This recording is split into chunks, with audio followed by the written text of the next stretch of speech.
warahmatullahi wabarakatuh. Bagaimana kabarnya solih dan solihah?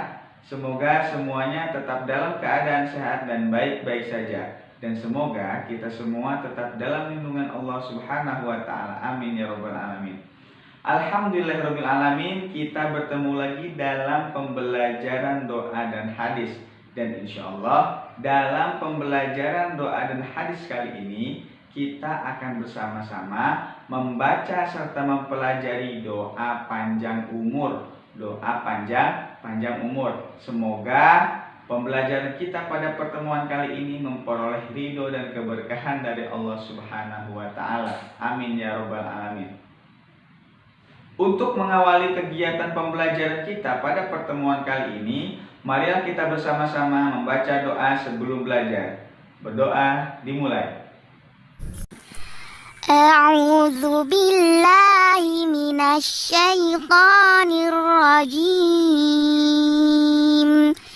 Bismillahirrahmanirrahim.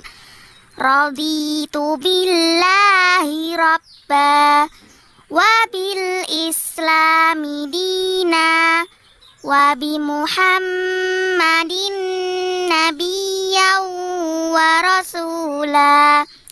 Rabbi zidni ilma warzuqni fahma. Amin ya rabbal alamin. Selanjutnya, kita akan bersama-sama membaca serta mempelajari doa panjang umur. Jadi, tolong benar-benar diperhatikan ya, Nak. Bismillahirrahmanirrahim. Allahumma inna nas'aluka tulal umuri bit-ta'ati waqtim lana bi a'malis solihati. Allahumma inna nas'aluka tulal umuri bit ta'ati waqtim lana bi a'malis solihati.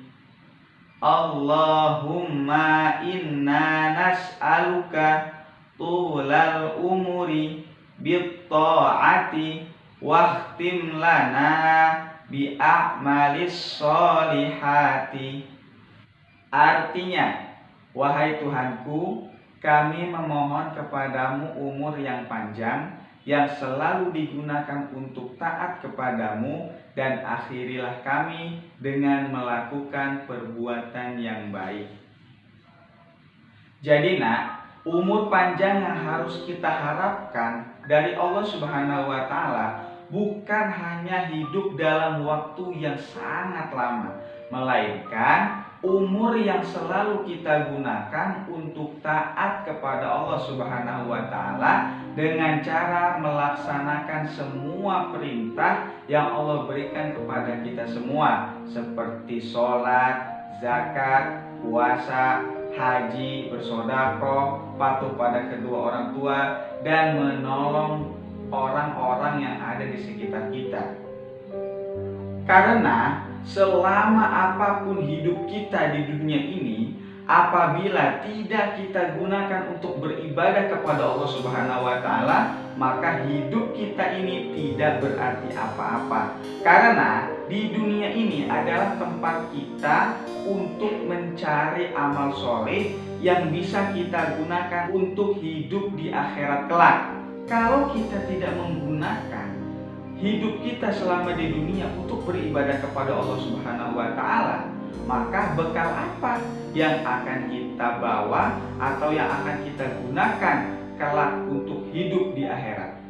Sedangkan kehidupan yang sebenar-benarnya, kehidupan yang kekal abadi adalah kehidupan di akhirat.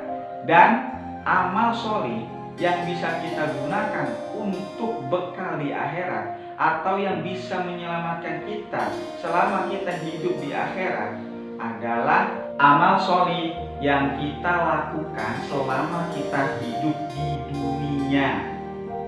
Kalau hidup di dunia, Nak, ketika kita tidak memiliki uang, bisa kita cari dengan cara berdagang ataupun bekerja kepada orang lain. Tapi kalau hidup di akhirat, ketika kita tidak memiliki apapun yang bisa kita gunakan sebagai bekal kita selama hidup di sana, tidak bisa kita cari. Pokoknya tidak bisa kita cari dengan cara bekerja ataupun berdagang. Karena satu-satunya cara untuk mencari bekal selama kita hidup di akhirat adalah amal solih yang kita gunakan selama kita hidup di alam dunia ini. Jadi jangan pernah menyia-nyiakan untuk melakukan amal solih yang sebanyak-banyaknya selama kita hidup di dunia, agar kelak di akhirat kita memiliki bekal yang sangat banyak untuk menjalani kehidupan di sana. Berusahalah untuk selalu melakukan perbuatan yang baik dan berusahalah untuk menjadi yang terbaik di hadapan Allah Subhanahu wa Ta'ala. Mungkin hanya itu saja yang dapat Bapak sampaikan. Semoga umur kita selama hidup di dunia bisa selalu kita gunakan untuk taat kepada Allah Subhanahu wa Ta'ala, dan pada akhirnya kita akan bersama-sama bahagia di dalam surganya Allah Subhanahu wa Ta'ala. Bapak akhiri, wassalamualaikum warahmatullahi wabarakatuh.